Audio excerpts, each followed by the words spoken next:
আয়াত ২৭৭ ইন্নাল্লাযীনা আমানু ওয়া আমিলুস সলিহাতি ওয়া আকামুস সালাতা ওয়া আতাউয যাকাতা লাহুম আজরুহুম ইনদা রাব্বিহিম ওয়ালা খাউফুন আলাইহিম ওয়ালা হুম ইয়াহজানুন।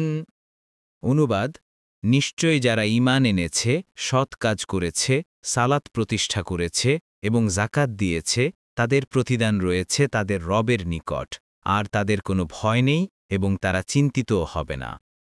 আয়াত ২৭৮ ইয়া আইয়ুহাল্লাযীনা আমানু ইত্তাকুল্লাহা ওয়া যারু মা বাকিয়া মিনার রিবা ইন কুনতুম